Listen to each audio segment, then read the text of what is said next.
Hi, I'm Avery. Today I'm going to tell you my story. But before I continue, please share, and subscribe to hear more stories like this. You don't understand what it's like to have a daughter-in-law who smiles to your face and stabs you in the back, I said to my brother Victor as we sat on my porch swing. Come on, Avery. Melissa can't be that bad, Victor replied, sipping his coffee. James wouldn't marry someone horrible. James doesn't see it. He's blinded by love or whatever she's selling him. I leaned forward. Last week, she accidentally deleted photos of James's childhood from my computer when she was helping me organize my files. Maybe it was an accident? Then why did she have that little smirk when she said oopsie? And why were those the only files deleted, the ones with James's memories with me? Victor shrugged. I don't know, sis. You've always been protective of James. Because I raised him alone after Frank died. 26 years I've been both parents. Then Miss Perfect swoops in and suddenly I'm the enemy. Have you talked to James about it? Every time I try, Melissa interrupts or twists my words. Last month, when I mentioned how she'd changed the plans for our family Sunday dinners without telling me, she cried and said I was attacking her. James looked at me like I was the villain. That doesn't sound great, Victor admitted. And she's planning this huge birthday dinner for me at Bellini's next week. That's nice of her. Is it? Or is she showing off to her friends how generous she is while making sure everyone knows she's in charge of the family now? Victor looked concerned. Maybe give her the benefit of the doubt? I've been giving her the benefit of the doubt for 2 years. I'm tired of walking on eggshells in my own family. The next day, my friend Diana came over with pastries from our favorite bakery. So how are things with the daughter-in-law from hell? Diana asked, settling onto my couch. Still hellish. She's throwing me this birthday dinner that I didn't ask for. Most people would love that, Diana pointed out. Most people don't have a Melissa. You should see how she talks down to me when James isn't around.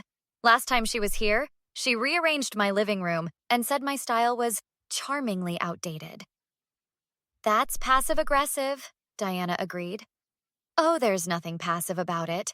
She told her friend Karen that my house smells like old lady perfume right in front of me, then laughed like I couldn't hear them. What does James say? He says I'm overreacting or misunderstanding, or my favorite, that Melissa is just direct and doesn't mean anything by it. Diana frowned. That doesn't seem fair to you. Nothing about this is fair. I lost my husband young, raised my son alone, worked 2 jobs to give him everything. And now this woman waltzes in and treats me like I'm nothing. What are you going to do about this birthday dinner? Go and smile, I guess. What choice do I have? If I don't show up, I'm the bad guy. Maybe it'll be better than you expect, Diana said hopefully. I doubt it. But I'm running out of patience, Diana. Something's got to give. On the night of my birthday dinner, I wore my nicest blue dress, the one Frank had given me before he passed.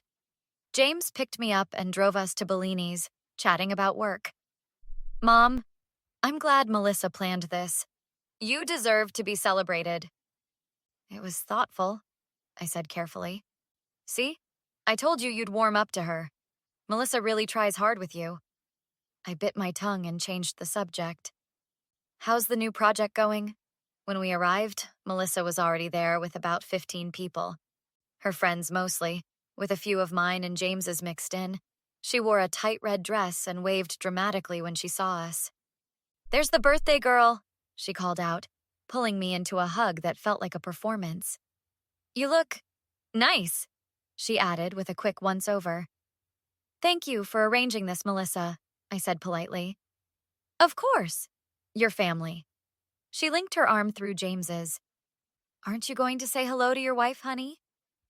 As James kissed her cheek, I noticed Karen watching me with amusement. Throughout dinner, Melissa dominated the conversation, telling stories about herself while occasionally throwing in comments like, Avery is so traditional, or Avery still does things the old-fashioned way. When the dessert came, not the chocolate cake I love, but Melissa's favorite tiramisu, everyone sang happy birthday. I forced a smile. Speech, Melissa called out, clinking her glass. Oh, that's not necessary, I began. Come on, Mom, James encouraged. Standing reluctantly, I thanked everyone for coming. It means a lot to see familiar faces on my birthday. Especially at your age, Melissa interrupted with a laugh. Several people looked uncomfortable. After I sat down, Melissa stood for her own impromptu speech. I just want to say how happy I am to be part of this family. When I married James, I didn't just get a husband. I got a mother-in-law who needed my help bringing her into the modern world. Several people shifted awkwardly. James laughed nervously. To Avery, Melissa continued, raising her wine glass, who showed me exactly what kind of mother I don't want to be. As gasps rippled around the table, she turned and pretended to stumble, pouring her full glass of red wine down the front of my blue dress. Oops, she said with wide, innocent eyes. Then she leaned close and whispered, Now you look as cheap as you are. James jumped up with napkins. Melissa, it was an accident, right? Melissa's face transformed into a mask of concern. Of course! I'm so sorry, Avery.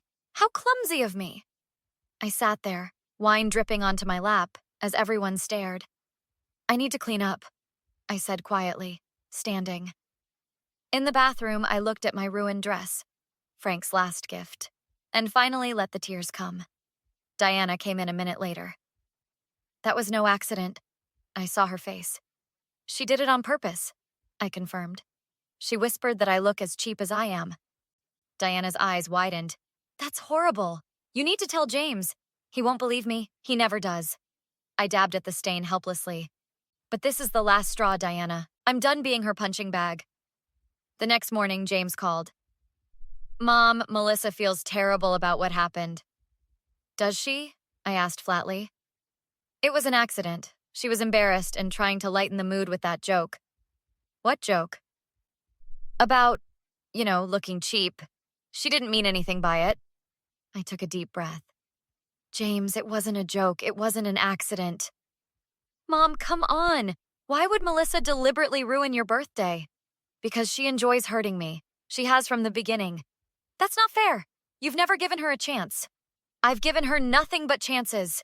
But I'm done. I'm not going to be treated this way anymore. Especially not by someone who pretends to care about me. Mom, no, James. You need to open your eyes. Your wife is not who you think she is. I can't believe you're attacking my marriage because of spilled wine. This isn't about wine. This is about 2 years of calculated cruelty. I've got to go. Melissa's upset enough without me telling her about this conversation. After he hung up, I sat still for a long time. Then I called Victor. I need your help, I said. I'm going to show James who his wife really is. Over the next few weeks, I put my plan into motion. First, I called Karen, Melissa's friend. I wanted to thank you for coming to my birthday dinner, I said warmly. Oh, you're welcome. Karen sounded surprised. I also wanted to apologize. For what? For whatever I did to make Melissa dislike me so much. I know you two are close, and I was hoping you might have some insight. Karen hesitated. Look, Avery, Melissa can be intense sometimes. Intense how? She likes things her way, and she's always been jealous of James's relationship with you. Jealous? But she's his wife. Yeah, but she wants to be everything to him. She talks about it a lot, actually. How she needs to... I probably shouldn't be telling you this. Karen, please. I just want to understand. Karen lowered her voice. She said she needs to push you out of the picture gradually so James won't blame her. She's been doing it on purpose. My heart sank even as I'd suspected it. Has she said anything else about me? She laughs about how easy it is to manipulate James against you. She calls it mother-in-law management. I see. And the wine incident? That was... planned. She talked about doing something at your birthday for weeks. I thought she was joking until it happened. Thank you for being honest, Karen. Don't tell her I told you. She can be vindictive. I know exactly how vindictive she can be. Next, I invited Melissa for tea, alone. I'm surprised you called, she said, sitting at my kitchen table. I wanted to clear the air after my birthday. She smiled tightly. I said I was sorry about the wine. I know what you said, but we both know it wasn't an accident. Her expression hardened. Prove it. I don't need to prove it. I know. Just like I know about all the other little accidents, the deleted photos, the lost invitations to family events, the lies you tell James about things I supposedly said. He believes me, not you, she said smugly. For now. But people like you always overplay their hand eventually. Is that a threat? Just an observation. I've been around longer than you, Melissa. I've seen how stories like yours end. She laughed. You're pathetic. James feels sorry for you. That's the only reason he still visits. I'm working on fixing even that. I smiled calmly. More tea? The following Sunday, I invited James and Melissa for dinner. Victor and Diana came too. This is nice, James said as we ate. We should do family dinners more often. We used to every week, I reminded him, until Melissa said she was too busy. I never said that, Melissa protested. I love family time. Victor raised an eyebrow. Really? Because you told me at Christmas that Sunday dinners were, and I quote, boring as watching paint dry with the elderly. Melissa's cheeks reddened. I never said that. You did, Victor insisted, when you thought I couldn't hear you on the phone. James looked confused. Mel? He misunderstood, she said quickly. Diana chimed in. Like how Avery misunderstood when you called her cheap at her birthday? That was a joke, Melissa's voice rose. Was it also a joke when you told Karen you were deliberately pushing Avery out of James's life? I asked quietly.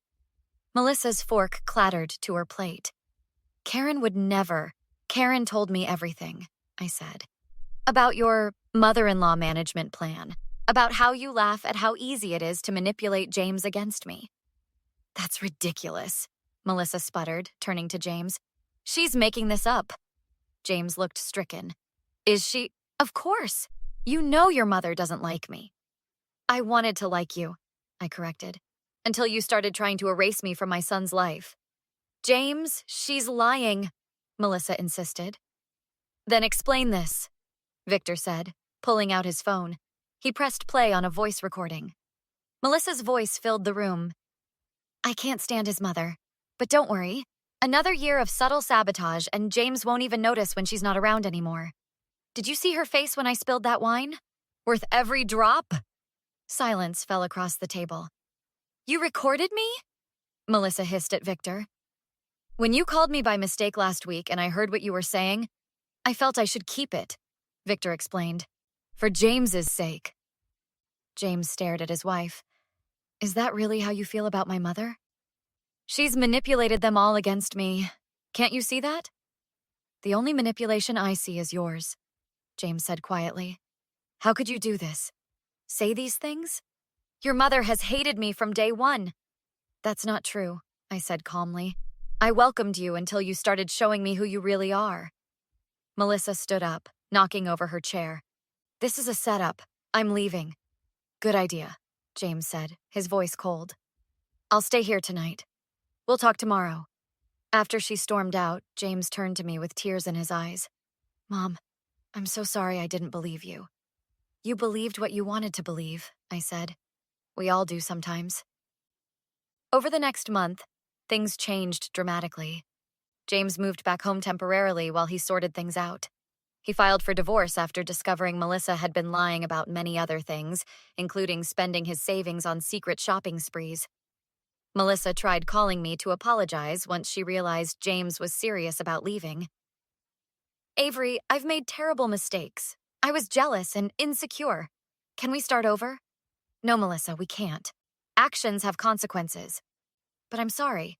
Being sorry doesn't undo what you did. It doesn't fix my dress or bring back the photos you deleted or erase the pain you caused. James will forgive me eventually. He loves me. Maybe he does.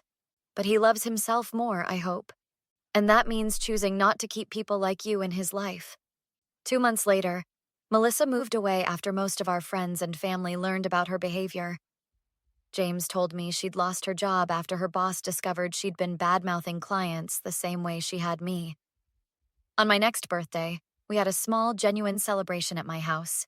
Diana brought a chocolate cake, and Victor gave me a new blue dress. James raised his glass. To Mom. I'm sorry I didn't see what was happening. You see now, I said, squeezing his hand. That's what matters. Later, as we sat on the porch swing, James asked, "How did you know she would reveal herself if you invited her for tea?" I didn't, but I knew giving her rope was the only way. People show you who they are eventually, especially when they think they've already won. I should have trusted you from the beginning. Yes, I smiled, but better late than never. So tell me, what's the worst thing a family member has done to you, and how did you handle it? Comment below. I'd love to hear your stories.